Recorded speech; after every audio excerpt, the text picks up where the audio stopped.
Hey guys, it's Martin back with another video.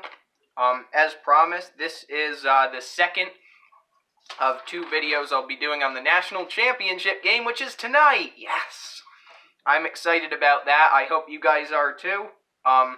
If you didn't see the last video, make sure to check it out on my channel. That's a stats breakdown. This is going to be a matchups and trends video, and also I'll be giving you my prediction for who I think is going to win. So this is lots of fun, and I hope you guys enjoy it too. Alright, so let's get right into it. So what I did first is I wanted to talk a little bit about trends, and then I'll get into matchups. So I just looked at the last two games and kind of thought, like, how Gonzaga and Baylor did in the last two games, how is that going to impact, like, their energy, like, how tired they are, how motivated they are, like, how battle-tested they are, stuff like that. So, you look at the last two, Gonzaga, very different.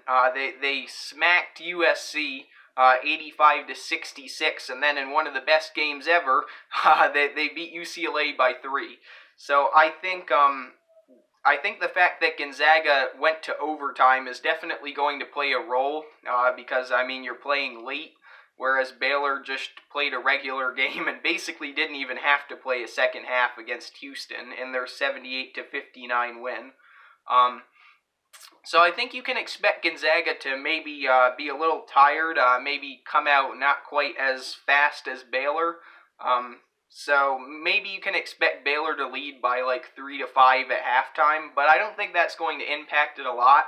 I think that actually might help Gonzaga too, because whereas Baylor smacked Houston, obviously, and then beat Arkansas even by 9 points, they haven't had a game as close as that Gonzaga-UCLA game, so I think just the fact that Gonzaga's played in a tough environment like that will probably benefit them more than hurt them. And then, yeah, so Baylor, obviously 78-59 against Houston, 81-72 against Arkansas. Basically, I think what you're looking at for Baylor is they got more rest.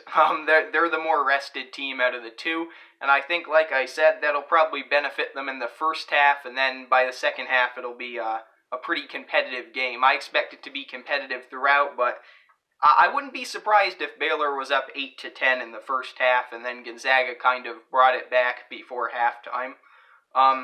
So that's the impact I think the last two games will play on this one. Can't wait to see if that actually plays out. I think this is going to be high scoring. I think it'll be one probably in the high 70s, low 80s.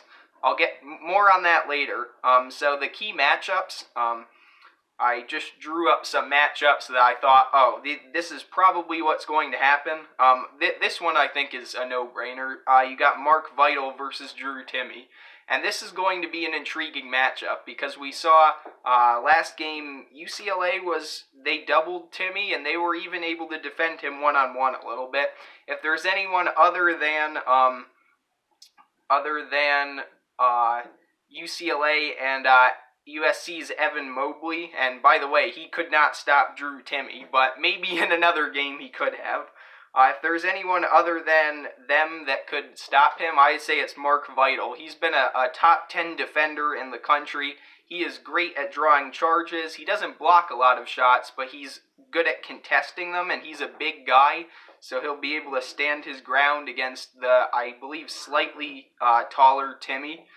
So that'll be an interesting matchup to look at on the interior. Then on the other side, Vital isn't a huge offensive threat, but he can certainly draw some fouls on Timme going for layups, so that'll be interesting to look at. And then this is, I think, my favorite matchup. Out of all the matchups, I'm looking forward to seeing Jared Butler versus Jalen Suggs. And it could also be Davion Mitchell. It could also be him against Suggs, but I think they'll put Butler on Suggs. Butler is an elite defender, so I think it makes the most sense to match him up against Suggs, who had the game winner. I mean, if Butler was defending that shot, it probably doesn't go in. So, I think this will be interesting. I would expect Butler to win this matchup. I think both are amazing players, probably top 10 in the country this year. But I think Butler is just, he's so good defensively. He steals the ball, he contests shots, he doesn't really pick up that many fouls. I think Suggs is a little outmatched here, and we'll see. And then the third matchup to look for is Davion Mitchell versus Corey Kispert. Again, either Butler or Mitchell could be guarding Kispert, but I think it'll be Mitchell. Not quite as prolific a defender as Butler is, but I think he'll have some success against Corey Kispert. I give Kispert the edge here. He shot really well, especially in overtime and the end of regulation from 3. So Mitchell will have his hands full, but Mitchell is also above 40% from 3. So that matchup, I think, probably is the most even out of those 3. I mean, I think let's say Timmy wins against Vital and Butler wins against Suggs. I think that could be a big one to look for as to who wins, because if Mitchell's dominating that matchup, I think Baylor's winning. If Kispert wins the matchup, then maybe Gonzaga wins. So other names to keep an eye on, there's Matthew Meyer, Jonathan Tchua for Baylor, and Adam Flagler. Those are all bench players who could, I was thinking maybe they could defend Suggs, Kispert, Timmy. Joel Ayayi also for Gonzaga. He had a monster game, so they're going to have to think about who they want to put on him. Maybe Maceo Teague defends him. That was what I was thinking. And then Andrew Nemhard, too, also coming off the bench. So those are some other impact players who aren't listed in my big matchups to watch, but I think it's going to be interesting. You see like Vital, Butler, Mitchell, and Teague against Timmy, Suggs, Kispert, and Joel Ayayi. So I think those 4 matching up against each other on both sides, that's going to be tremendous to watch. Ultimately, I think this is going to be a really close game. I would expect this to be a one-possession game at the under 4 media timeout.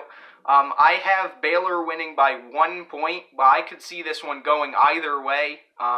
As of right now, I'm feeling Baylor just a little bit, just by an inch over Gonzaga. But I think this has the potential to be like a Jared Butler 3 or maybe a Mitchell drive, Vital putback, something like that puts Baylor over the top. So this is going to be a wonderful game. Can't wait for it tonight, 9:20 on CBS. Make sure to tune in. Thanks for watching as always. Make sure to take a look at my first video I made on the National Championship, which was a stats breakdown. Make sure to like, subscribe, share, and thanks for watching. Martin out.